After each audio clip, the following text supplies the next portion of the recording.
નમસ્કાર વિદ્યાર્થી મિત્રો, સર્વોપરીના લાઈવ ક્લાસમાં હું વનરાજ ગોસાઈ આપનું સ્વાગત કરું છું.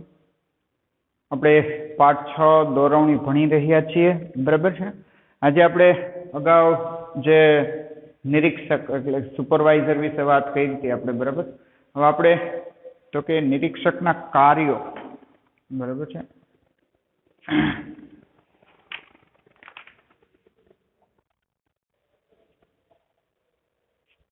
આપણે નિરીક્ષકના કાર્યોની વાત કરેલી હતી. હવે આપણે બીજો પોઈન્ટ આવ્યા છે અભિપ્રેરણ, બરાબર છે. તો અભિપ્રેરણની આપણે વાત કરશું. અભિપ્રેરણ કોને કહેવાય? સૌપ્રથમ ફટાફટ બધા હાજરી પુરાવી નાખો અને ટેક્સ્ટ બુક પાના નંબર 64 કાઢીને બેસો, બરાબર. અભિપ્રેરણ પોઈન્ટ લેવાનો છે આપણે, જે સેકન્ડ પોઈન્ટ છે. આપણે નિરીક્ષણની વાત કરી ગયા, બરાબર છે. નિરીક્ષણની કરી, હવે આપણે અભિપ્રેરણ લેવાનું છે, બરાબર. સૌપ્રથમ બધા હાજરી પુરાવો. બીજું, ક્લાસ નિયમિત ભરો. ઘણા વિદ્યાર્થીઓ ગેરહાજર બહુ રહે છે, બરાબર. તમે ગેરહાજર રહેશો, નુકસાન તમને છે, બરાબર. આ વસ્તુ ખાસ ખ્યાલમાં રાખો, બરાબર. તમે ફ્રી નથી ભણતા, મફતમાં નથી ભણતા, પૈસા દઈને ફી ભરીને ભરો છો, તો એક પણ પીરિયડ, એક પણ લેક્ચર મિસ ન કરો. સૌપ્રથમ બધા હાજરી પુરાવો. ચાલો,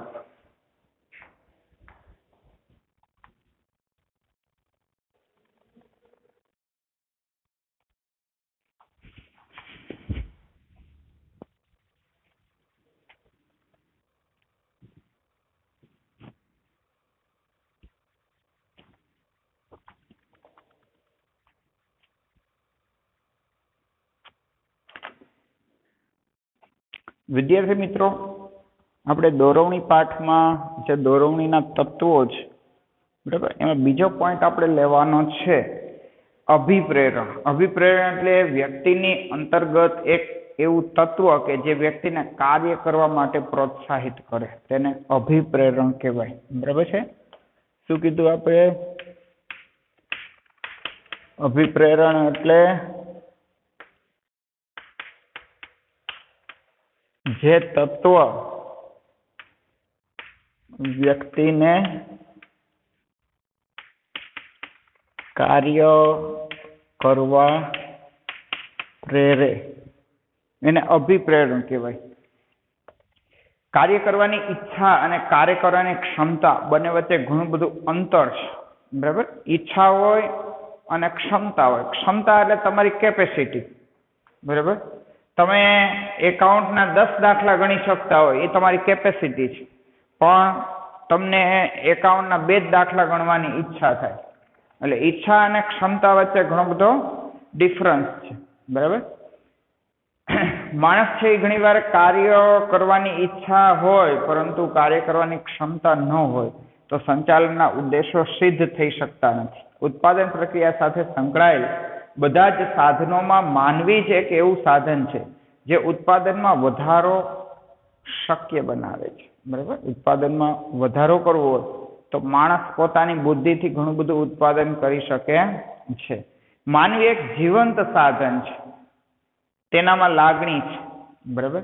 તેનામાં વિશિષ્ટ શક્તિઓ છે, કાર્યસૂઝ છે, જેની કાર્ય પ્રેરણા આપવી જરૂરી હોય છે. માણસને તમારે ઇન્સ્પિરેશન આપવું પડે, એને પ્રોત્સાહિત કરવો પડે. જો વ્યક્તિ પ્રોત્સાહિત થાય તો ઘણું બધું કાર્ય કરી શકે.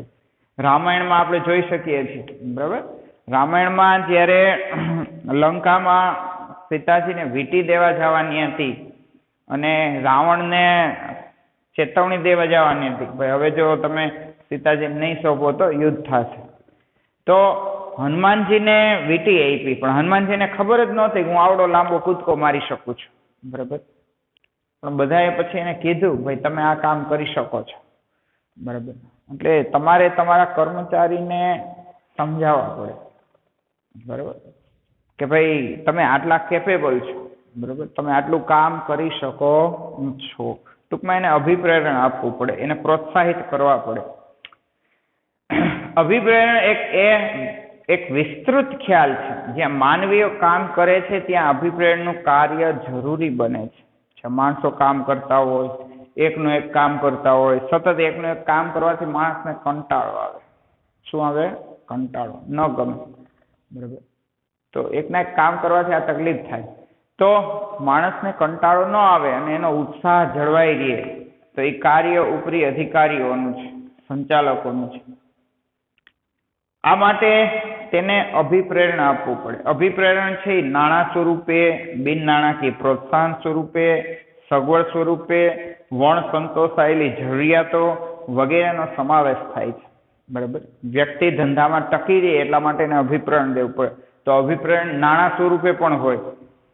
ઘણી બધી ફેક્ટરીઓમાં હમણાં જો દિવાળી આવે છે તો ઘણી બધી ફેક્ટરીઓમાં દિવાળીએ ડબલ પગાર આપે, બોનસ, અને બોનસ કહેવાય. હા, આખા વર્ષના 12 પગાર વ્યક્તિને મળવા જોઈએ, પણ જો વ્યક્તિ આખું વર્ષ પૂરું કરે તો વ્યક્તિને બોનસ આપે. તો શું કરે? તો કે 12 + 1 એટલે કે 13 પગાર આપે. આ એક પગાર એને દિવાળીએ વધારે આપે. વિચાર કરો, કર્મચારીની દિવાળી સુધરી જાય, એમ થાય કે હા એક પગાર વધારે મળ્યો. બરાબર. ઘરમાં જે કાંઈ વસ્તુ લેવાની છે ને એ ખરીદશે. એટલે તો એનું શું થાય? પ્રોત્સાહન મળે કામ કરવાનું. એમ થાય કે ના હજી સારું કામ કર્યું. એટલે નાણાં સ્વરૂપે પ્રોત્સાહન આપી શકાય. વિદ્યાર્થી મિત્રો, ઘણી બધી દવા બનાવતી કંપનીઓ છે. બરાબર. આ દવા બનાવતી કંપનીઓમાં જે દવાનો વજન છે ને એ બહુ મહત્વનો હોય છે. અને દવા બનાવવાની એક પ્રોસેસ હોય છે. આ પ્રોસેસમાં સેકન્ડે સેકન્ડ અને મિનિટે મિનિટનું પાલન કરવું પડે. કેટલી મિનિટે કયું રસાયણ એમાં પડે છે, કેટલી મિનિટે કઈ દવા છે મિક્સ કરવાની છે, કેટલી મિનિટે આ બધું છૂટું પાડવાનું છે. તો આ બધો ટાઈમિંગ છે ને બહુ મહત્વનું છે. એટલે તો મેડિકલ કંપનીઓ હોય છે એમાં કામદારોને એ રીતે પ્રોત્સાહન આપે કે ભાઈ આ એક બેચમાં, એટલે એકવાર દવા બનાવો તો 65 કિલો દવા બને જ છે. કેટલી બને છે? 65 કિલો. હવે જો એ લોકો મિનિટે મિનિટ ને સેકન્ડે સેકન્ડ પ્રમાણે પ્રોસેસ કરશે તો આ જે દવાનો જથ્થો છે એ 65+ આવશે. કેટલો આવશે? ટૂંકમાં 65 થી વધારે આવશે. હવે 65 થી વધારે આવશે તો કે પ્લસ કેટલો આવે છે? સમથિંગ સમજી લ્યો 65 + 2 આવ્યો. બરાબર. તો પ્લસ કેટલો આવ્યો? 2. 65 ની જગ્યાએ તો કે 67 કિલો વજન આવ્યું. તો બાકીના વધારાના 2 કિલો ના રૂપિયા, 2 કિલોના રૂપિયા હોય ને એ કર્મચારી વચ્ચે વેચી દેવામાં આવે તો કર્મચારીને પ્રોત્સાહન મળે. અને આ બધી દવાના ભાવે એવડા હોય. બરાબર. કિલોના 12,000 રૂપિયા હોય. જે એમ્પિસિલિન, જે આપણે તાવની દવા આવે ને, એમ્પિસિલિન, એમોક્સિસિલિન, બરાબર, તો એમાં કિલોના 12,000 હોય. હવે એ બધા વચ્ચે 2 કિલોના 24,000 વેચે તો એક દિના 100-200 રૂપિયા ભાગમાં આવે તો એ તો એના વધારાના માથેના પૈસા. તો વિચાર કરો, કર્મચારી પ્રોત્સાહિત થાય, ના ના આપણે કામ સારું કરવું છે, આપણને એક્સ્ટ્રા કમાણી થઈ જાય. બરાબર. આ સિવાય બિન નાણાકીય પ્રોત્સાહનો પણ આપી શકીએ. શું કરી શકીએ? બિન નાણાકીય પ્રોત્સાહન. જે કર્મચારી સારું કામ કરે છે એનું જાહેરમાં સન્માન કરો. બરાબર. એને એવોર્ડ આપો. બરાબર. એના મોટા મોટા પોસ્ટર લગાડો કારખાનામાં, જો આ વ્યક્તિ નંબર 1 છે તો એને એની જે વેલ્યુ છે સમાજમાં, આબરૂ છે એ વધી જાય. બરાબર. તો એ વ્યક્તિ ખુશ થશે અને એ વ્યક્તિ કોઈ દી પેઢી છોડીને જશે નહીં. સગવડમાં વધારો કરવો. ઘણા બધા કારખાના એવા હોય ત્યાં કઈ સગવડ ન હોય. કર્મચારી એમ કે હું ચા પીવા જાઉં છું, ચા પીવા કઈને 15-20 મિનિટે પાછો આવે. બરાબર. હું જમવા જાઉં છું એમ કરીને કલાકે પાછો આવે. પણ વિચાર કરો કે એકવાર ખર્ચો થાય, પેઢીને એકવાર ખર્ચો થાય, ચાની કેન્ટીન છે કે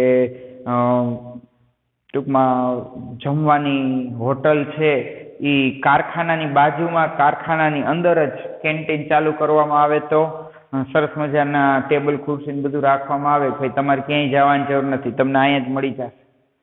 બરાબર. તો એ કર્મચારી એ જોશે ક્યાંય દૂર નથી જવું પડતું, અહીંયા જ મળી જશે.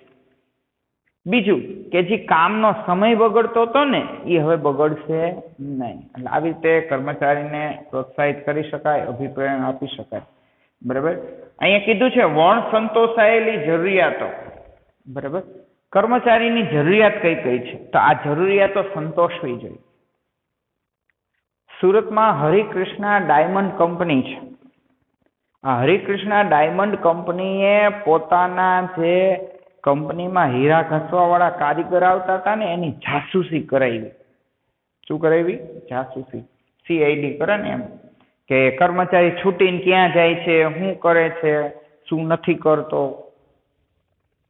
પણ એને જાસૂસી સારા કામ માટે કરાવી હતી. એણે છુપી રીતે જાણ્યું કે આપણા કયા કર્મચારીની કઈ જરૂરિયાત છે. કોઈને ફ્રીજ લેવાનું હતું, કોઈને બાઇક લેવાનું હતું, કોકને કાર લેવાની હતી, કોકને દીકરાના લગ્ન કરાવવાના હતા, કોકને દીકરીના લગ્ન કરાવવાના હતા, કોકે દીકરાને ધંધો સેટ કરી દેવાનો હતો, કંઈક દુકાન લેવાની હતી, બરાબર.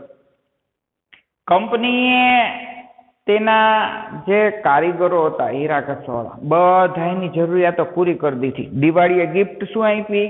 તો કે જેને જેવી જરૂરિયાત હતી એવી ગિફ્ટ આપી દીધી. હા, પછી અમુક પૈસા છે એ હપ્તે હપ્તે ભરી દેવાના, બરાબર, બધું ફ્રી નહીં, પણ એની જરૂરિયાત પૂરી કરી દીધી કે હવે વાંધો નહીં, અત્યારે અમે આપી દઈએ છીએ, ધીમે ધીમે તમે ભરી દેજો. પણ એનાથી વ્યક્તિ કેટલા ખુશ થયા, કારીગરો કેટલા ખુશ થયા. હવે એ કારીગરો બીજી ક્યાંય નહીં જાય. હા, કોકને ગાડી લેવાની ઈચ્છા હતી તો કંપની એને ગાડી લઈ દીધી, બરાબર. કદાચ એની ઈચ્છા પૂરી થતા હજી 2-5 વર્ષ વયા જાય, પણ કંપની એને ગાડી લઈ દીધી. હાલે ભાઈ ગાડી. કોકને બાઇક લીધું, બાઇક. કોકને દીકરીના લગ્ન કરાવવાના હતા, હાલો કરાવી દીધા. પછી તમે ધીમે ધીમે હપ્તા ભરજો. શું થયું? કામ પૂરું થઈ ગયું. કર્મચારીઓ બહુ ખુશ થયા. વિચાર કરો, એ કર્મચારી બીજે જવાના છે? નથી જવાના. તો આને કહેવાય વણ સંતોષાયેલી જરૂરિયાતો, જે સંતોષી દીધી કંપનીએ, બરાબર. એટલે આવી રીતે અભિપ્રેરણ આપી શકાય. અહીંયા આપણને અભિપ્રેરણનો તો કે અર્થ આપ્યો છે, બરાબર. શું આપ્યો છે? અભિપ્રેરણનો અર્થ. અભિપ્રેરણ એટલે શું કીધું આપણે? જે તત્વ વ્યક્તિને કાર્ય કરવા પ્રેરે, બરાબર. સામાન્ય અર્થમાં કહીએ તો કર્મચારીઓમાં વધુ કાર્ય કરવાની પ્રેરણા જગાવવી અને તેમને મહત્તમ કાર્ય સંતોષની ઉપલબ્ધિ કરાવવી એટલે અભિપ્રેરણ. શું કીધું છે? પ્રેરણા જગાવવી અને મહત્તમ કાર્ય સંતોષની ઉપલબ્ધિ. અભિપ્રેરણ એટલે શું? પ્રેરણા જગાવવી પ્લસ મહત્તમ કાર્ય સંતોષ. પ્રેરણા જગાવવાની પ્લસ મહત્તમ કાર્ય સંતોષની લાગણી, બરાબર. તો એને શું કહેવાય? અભિપ્રેરણ. વ્યક્તિમાં કામ કરવાનો ઉત્સાહ જાગવો જોઈએ અને મહત્તમ કાર્ય સંતોષ. ટૂંકમાં એની ક્ષમતા અને એનો સંતોષ બે એક થઈ જવું જોઈએ. આપણે ઉદાહરણ આપ્યું હતું સ્ટાર્ટમાં કે 10 દાખલાની કેપેસિટી હોય ને 2 જ ગણતા, એમ નહીં. 10 દાખલાની કેપેસિટી છે ને 10 દાખલા ગણી નાખે, બરાબર. એટલે મહત્તમ કાર્ય સંતોષ કહેવાય. પછી જુસિયસના જણાવ્યા મુજબ ઈચ્છિત કાર્યને પાર પાડવા પોતાને કે બીજાને પ્રેરણા આપવાની પ્રક્રિયા, બરાબર. શું કીધું છે? જુસિયસ નામનો સંચાલન શાસ્ત્ર થઈ ગયો. શું કીધું? પોતાને અને બીજાને પ્રેરણા આપવાની પ્રક્રિયા. એવું નથી, આપણે આપણી જાતને પણ મોટિવેટ કરી શકીએ, આપણી જાતને પણ પ્રેરણા આપી શકીએ કે ભાઈ આમ ન હાલે, કંઈક સારું કામ કરવું છે, આ વ્યવસ્થિત કામ થતું નથી, બરાબર. પછી મોર્ગનના જણાવ્યા મુજબ અભિપ્રેરણ એ મનની એવી સ્થિતિ છે કે જે કર્મચારીઓને લક્ષ્ય તરફ દોરી જાય છે, બરાબર. શું કીધું છે? મોર્ગન એમ કે છે કે એવી સ્થિતિ કે જે કર્મચારીને એવી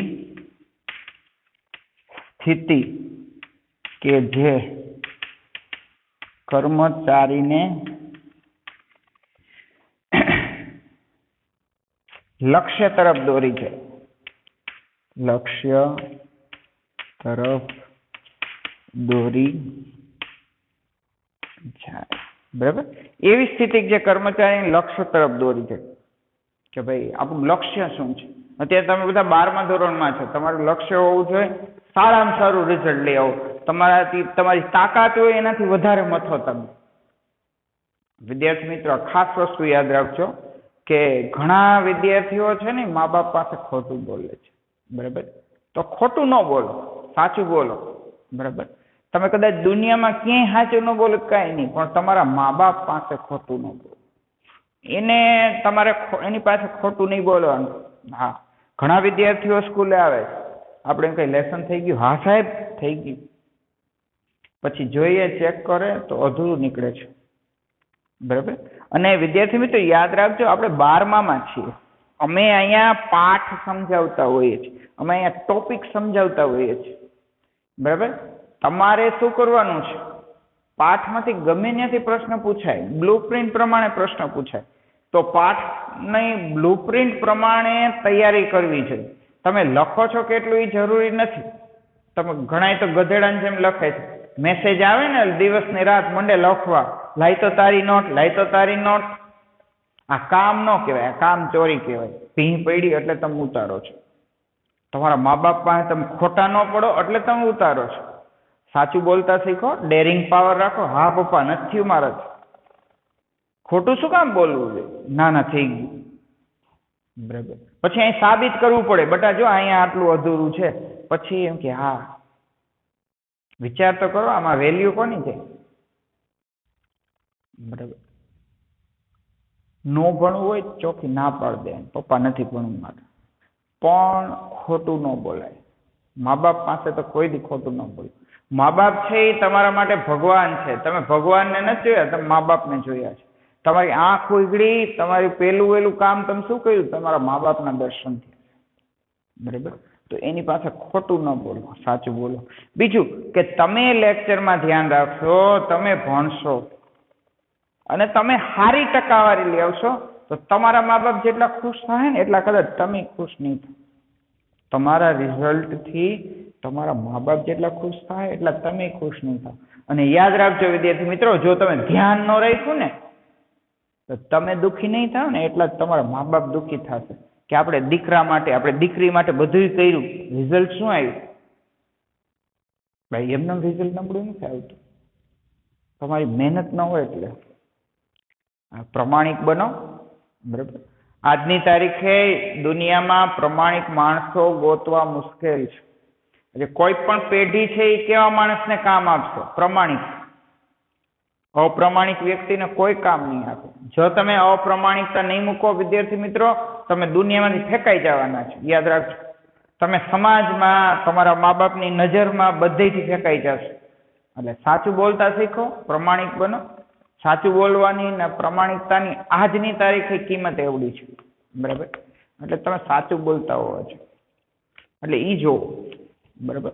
તમને અભિપ્રેરણ મળવું જોઈએ કે મારે મારા મા બાપ માટે રિઝલ્ટ લાવવું છે, મારા મા બાપનું નામ ઊંચું થાય એટલે મારે રિઝલ્ટ લાવવું છે. અને ન આવડતું હોય તો સ્કૂલે આવીને ડાઉટ સોલ્વ કરો. બરાબર. પણ આપણે વિડીયો પૂરા જોતા જ નથી, આપણે લેક્ચરમાં બરાબર બેસતા જ નથી, આપણે હાજરી પુરાવીને નીકળી જાય છે ઘણા. પણ એ નુકસાન કોને છે? બરાબર. આ મૂર્ખાઈ કહેવાય. બરાબર. આવું ન થવું છે. મા બાપના સપના પૂરા કરો. એ તમને પ્રાઇવેટમાં ક્યારે ભણાવતા હશે? તમારા પ્રત્યે એટલે કેટલી લાગણી હશે? નહીં તો એમ ન કે ભાઈ સરકારી કે એડમિશન લઈ લે, આપણે નથી કરવા ધંધા. પણ એ તમારા માટે બધું કરી છૂટવા તૈયાર છે. કેવડી મહેનત કરે, પણ છતાં આપણને એની કદર હોવી જોઈએ. બરાબર. એટલે અભિપ્રેરણ મળવું જોઈએ, ના મારે મારા મા બાપ માટે રિઝલ્ટ લાવવું છે, મારા મા બાપનું નામ ઊંચું થાય એટલે રિઝલ્ટ લાવવું છે. આમાં કોઈ એવું ક્યાંય સાંભળ્યું કે આ છોકરો છે 90% ઉપર આવ્યો ને આના મા બાપનું નામ બદનામ થઈ ગયું? એવું સાંભળ્યું કે? હા, આ છોકરો કે આ છોકરી જાજુ રિઝલ્ટ લઈ આવ્યું ને નામ ખરાબ થયું એવું સાંભળ્યું? સારું જ થવાનું. તમે સારું રિઝલ્ટ લાવશો, તમારું, તમારા મા બાપનું, તમારી જ્ઞાતિનું, બધાનું નામ ઊંચું થશે. પણ એ તમારા હાથમાં છે તમે કેટલું મથો છો. બરાબર. તો આ વસ્તુથી આપણને અભિપ્રેરણ મળવું જોઈએ. આમ અભિપ્રેરણ એ કર્મચારીઓને પ્રોત્સાહન આપીને અપેક્ષિત ધ્યેય પ્રાપ્ત કરવાની પ્રક્રિયા છે. શું કીધું છે? પ્રોત્સાહન આપીને અપેક્ષિત ધ્યેય પ્રાપ્ત કરવું.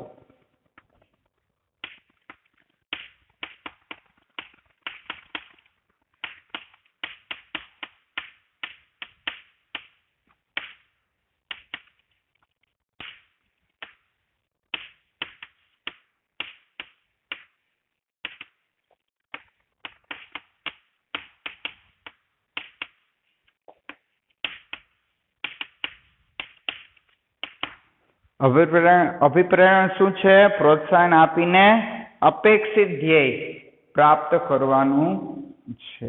બરાબર. આ અપેક્ષિત ધ્યેય એટલે કે આપણી અપેક્ષા હોય છે. ઘણા બધા આપણા મા બાપને આપણી પાસે અપેક્ષા હોય છે, આ રિઝલ્ટ સારું લાવશે. શિક્ષકોને, ટ્રસ્ટીઓને બધાને આપણી ઉપર અપેક્ષા હોય છે, ઈચ્છા હોય કે આ વિદ્યાર્થી રિઝલ્ટ સારું લાવશે. પણ ઘણીવાર આપણે એની ઉપર પાણી ઢોળ કરી દેતા હોઈએ છીએ, જે ન થવું છે. બરાબર. ત્યાર પછી હવે છે લાક્ષણિકતા. બરાબર. પેલા જે વ્યાખ્યા છે એકવાર વાંચી લ્યો, બરાબર, જોઈ લ્યો. આપણે આ વ્યાખ્યા યાદ રાખવાની છે.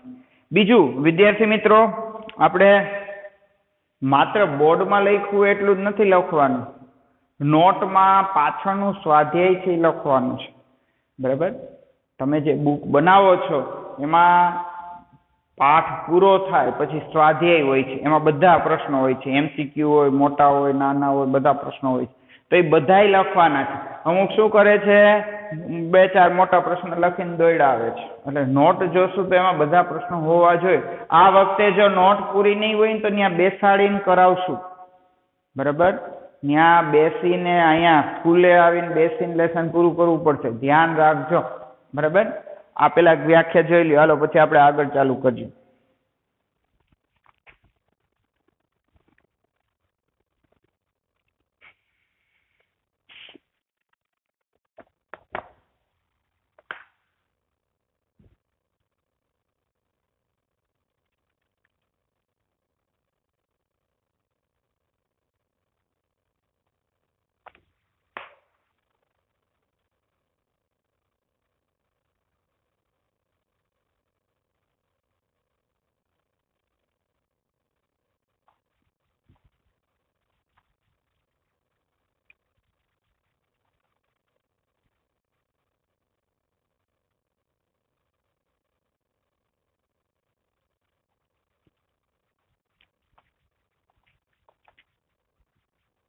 જોઈ લીધી વ્યાખ્યા?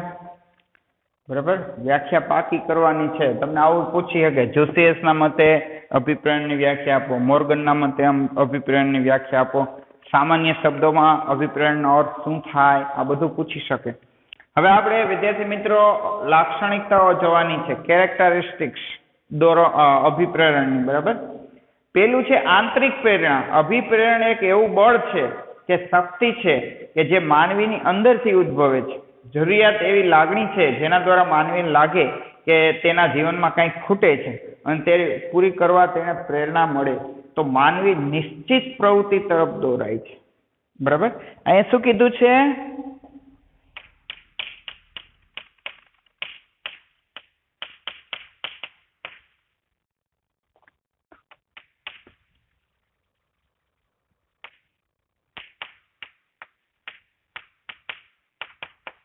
આંતરિક પ્રેરણા. આંતરિક પ્રેરણા એટલે મનમાંથી ઉદ્ભવે.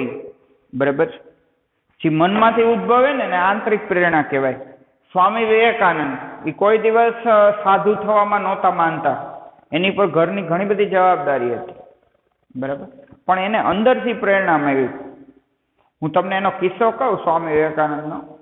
સ્વામી વિવેકાનંદ છે એ રામકૃષ્ણ પરમહંસ પાસે ગયા હતા અને રામકૃષ્ણ પરમહંસને કીધું કે ગુરુજી, મેં એવું સાંભળ્યું છે કે તમે મહાકાલી માતાજી ને સાક્ષાત જોઈ શકો છો, એની હારે વાતોચીતો કરો છો. એટલે રામકૃષ્ણ પરમહંસે કીધું હા. અને એક વાત કહું કે તું મને જેટલો સ્પષ્ટ નથી દેખાતો ને એટલા મને કાલી માતા સ્પષ્ટ દેખાય છે. એ કે ન હોય? એ કે હા. એટલે શંકાની દ્રષ્ટિથી સ્વામી વિવેકાનંદે કીધું એ કે મારે માતાજીને જોવા હોય તો, મારે દર્શન કરવા હોય તો માતાજીના, એટલે રામકૃષ્ણ પરમહંસે કીધું તો મારી સાથે પલોઠે વાળીને બેસી જાય કે હમણાં દર્શન કરાવું. એટલે ઓલાને એમ થયું કે એમ થોડા માતાજી અટાણ કળિયુગ છે, એમ થોડા માતાજી પ્રસન્ન થાય. બેઠા બાજુ, પણ એનું ભક્તિમાં મન લાગી ગયું. પછી હા, પેલા 5 મિનિટ 10 મિનિટ, પછી કલાકોના કલાકો, 2 દિવસ, 5 10 દિવસ. પછી એને ખબર પડી કે મારી ઘરે, મારા ઘરની પરિસ્થિતિ બહુ ખરાબ છે. સ્વામી વિવેકાનંદના પિતા છે એ વકીલ હતા, પણ પછી ઉંમર થઈ પછી વકીલાત છોડી દીધી હતી. ઘરની કન્ડિશન બહુ ખરાબ હતી અને પૈસાની ખૂબ જરૂર હતી. એટલે સ્વામી વિવેકાનંદે રામકૃષ્ણ પરમહંસને કીધું એ કે ભાઈ મારે આ ભક્તિનો માર્ગ નથી અપનાવવો, મારે આ સાધુ બાધુ નથી થવું, બરાબર છે, મારે હું પાછો મારી ઘરે વયો જાઉં, મારે કે તકલીફ છે. એટલે પછી રામકૃષ્ણ પરમહંસે કીધું ભાઈ તારે ઘરે હું કામ જવું? અરે કે કોઈ કમાવા વાળું નથી અત્યારે, કે મારા મા બાપ ભૂખા મરે છે, કે ના ના કે આ બધું બંધ કરી આપે. એટલે કે તારે ઘરે શું કામ જવું? કમાવા માટે જવું છે ને? તો કે હા. તો કે કાંઈ વાંધો નહીં, તારો પ્રોબ્લેમ હું સોલ્વ કરી દઉં. શું કરવાનું?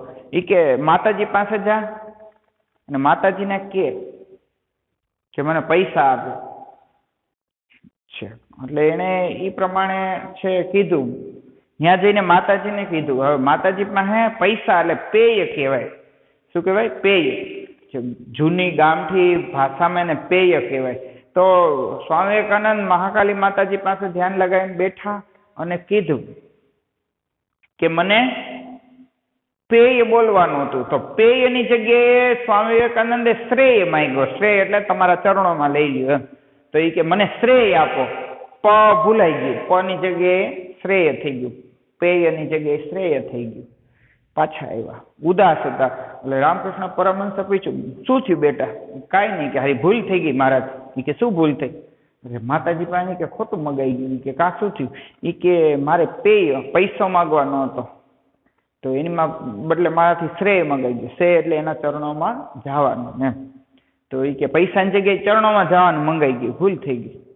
રામકૃષ્ણ પરમહંસે કીધું કાંઈ વાંધો નહીં, પાછો જા અને પાછો જો હવે ધ્યાન રાખજો, પૈસા જ માગજે, બીજું કઈ માગતો નહીં. તો કે હા, એ કે પેય જ માગું, શ્રેય ન માગું. વળી પાછા ગયા, ધ્યાન લગાવીને બેઠા અને એને આમ થયું કે ભાઈ માતાજી મારું સાંભળે છે. એટલે એને કીધું કે ભાઈ માતાજી મને પેય દ્યો, એમ બોલવાનું હતું. તો બોલાઈ ગયું, વળી પાછું બોલાઈ ગયું, માતાજી મને શ્રેય દ્યો. વળી પાછા ઉદાસ થઈને આવ્યા. એ કે શું થયું? એ કે સારું નથી થતું. એ કે ત્યાં સારું બીજું જ કંઈક બોલાઈ જાય મારાથી. એ કે જા, આ ત્રીજી વાર છે, છેલ્લી વાર છે, હવે એ કે સાચું બોલજે. એ કે અહીંયા એવું ન કરતો. એ કે શ્રેય ન માગતો, પેય જ માગતો. એટલે વળી પાછા ગયા છે. વળી પાછી એની જ પરિસ્થિતિ, વળી પાછું એનાથી શ્રેય જ બોલાઈ ગઈ, પેય બોલાણું નહીં. પછી ઉદાસ થઈને આવ્યા. એટલે કીધું એને રામકૃષ્ણ પરમહંસ એ કે ગુરુજી ત્યાં જાવ ને શું થઈ જાય છે મને? એ કે મારાથી કે પૈસો માગી જ નથી શકતો. એ કે મારાથી શ્રેય જ મગાઈ જાય, હું તમારા ચરણોમાં આવું એવું જ મગાઈ જાય. પછી રામકૃષ્ણ પરમહંસે કીધું કે બેટા, માતાજીની એવી ઈચ્છા છે કે તું એના ચરણોમાં છે, એટલે તારાથી એવું મગાઈ જાય. બાકી તારા માતા પિતાનું ભરણ પોષણની જવાબદારી મારી છે. તારા માતા પિતાની ભરણ પોષણની જવાબદારી હું લઉં છું, બરાબર? પણ તારે ખાલી તારા કુટુંબનું નથી જોવાનું, તારે જગતનું કલ્યાણ કરવાનું છે. શું કરવાનું છે? જગતનું કલ્યાણ કરવાનું. એટલે એ તું જે મગાઈ જાય છે ને બરાબર જ છે, બરાબર?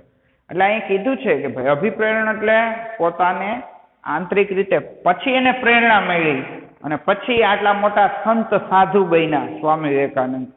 એટલે આંતરિક અભિપ્રેરણ એટલે શું કહેવાય? આંતરિક પ્રેરણા, અંદરથી પ્રેરણા મળે, બરાબર?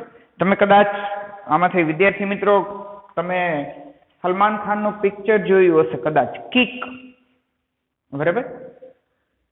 એ કિક છે એ આપણે અભિપ્રેરણની જ એક ઘટના છે. કિક પિક્ચરમાં તમે જોયું હશે, સલમાન ખાન કાંઈ પણ કામ કરે ને તો એમ કે મને આમાં કિક નથી મળતી, એટલે કે મને આમાં મજા નથી આવતી, એમ મારે મજા આવે એવું કંઈક કામ કરવું છે. ઘણા કામ કરે છે પણ એને કિક નથી મળતી, એટલે કે મજા નથી આવતી, આમ થવું જોઈએ અંદરથી, આંતરિક પ્રેરણા મળવી જોઈએ. પછી એક મા બાપ છે એ છત ઉપરથી નીચે પડી જાય છે અને એમાં લખ્યું હોય છે કે અમારી છોકરીને કેન્સર છે, આનો ઈલાજ કોક કરાવે તો સારું. પછી સલમાન ખાનને એમ થાય છે કે હું કંઈક કરું, બરાબર.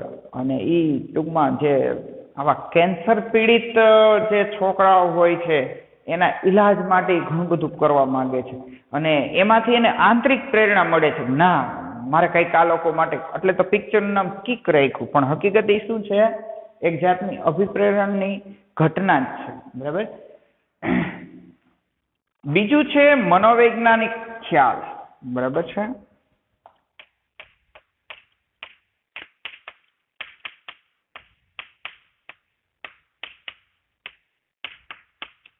અભિપ્રેરણ છે મનોવૈજ્ઞાનિક ખ્યાલ છે, બરાબર. કોઈ વ્યક્તિને સમજવું જ નથી તો આપણે ન સમજાવી શકીએ, પણ એને આમ થોડુંક ઈચ્છાઓ હોય છે. આજે તમારે ભણવું જ નથી તો ગમે એટલા પ્રયત્નો કરીએ ને તમે કંઈક ને કંઈક બહાના કાઢશો, બરાબર. તમને ગેમમાં જ મજા આવતી હોય તમે ગમે એમ કરીને ગેમ રમી લેશો, કારણ કે એ અભિપ્રેરણની ઘટના છે. તમને મજા આવે, માણસને મજા આવે એ પ્રવૃત્તિ વધારે કરે, બરાબર. તો પણ સમજાવ્યા પછી જો સમજી જાય, બરાબર, તો એક અલગ વસ્તુ છે. અભિપ્રેરણનો ખ્યાલ મનોવૈજ્ઞાનિક છે. દરેક વ્યક્તિના માનસિક ખ્યાલો જુદા જુદા હોય છે, તેથી દરેક વ્યક્તિની આંતરિક પ્રેરણાની જરૂરિયાત પણ જુદી જુદી હોય છે. શું કીધું છે? આંતરિક પ્રેરણાની જરૂરિયાત. ઘણા ન કહેતા હોય મને માવો ખાવ તો જ મજા આવે, બરાબર. અમુક એમ કહેતા હોય ભાઈ મારે એક દિવસમાં 1-2 વાર તો ગેમ રમવા જોઈએ જ, તો એના માટે અભિપ્રેરણ છે, બરાબર. પણ કોઈ પણ વસ્તુના આપણે બંધાણી ન થઈ જવા જોઈએ, આદિ ન થઈ જવા ને આ વસ્તુ ન હોય તો ન ચાલે, બધી વસ્તુ વગર હાલવું જોઈએ, બરાબર. તો એ એક શું કીધું છે? આંતરિક પ્રેરણા છે, બરાબર. અહીં આપણે કીધું છે કે ભાઈ બધાની પ્રેરણા અલગ અલગ હોય છે. અમુકને એના મા બાપ સમજાવે તો સમજી જતા હોય, અમુકને એના શિક્ષકો સમજાવે તો સમજી જતા હોય, અમુક એવા હોય એના મિત્રો એને સમજાવે તો સમજી જતા હોય. એટલે બધાની સમજવાની જે ટૂંકમાં પ્રેરણા હોય અલગ હોય છે, બરાબર. એવું તત્વ જે આપણને પ્રોત્સાહિત કરે એવું કોઈ પણ હોઈ શકે. આપણા શિક્ષક હોઈ શકે, આપણા મા બાપ હોઈ શકે, આપણો ભાઈ હોઈ શકે, આપણી બેન હોઈ શકે, કે આપણા મિત્રો હોઈ શકે, બરાબર છે. એટલે આ મનોવૈજ્ઞાનિક ખ્યાલ છે. ત્રીજું છે કર્મચારીઓની કાર્યક્ષમતામાં વધારો.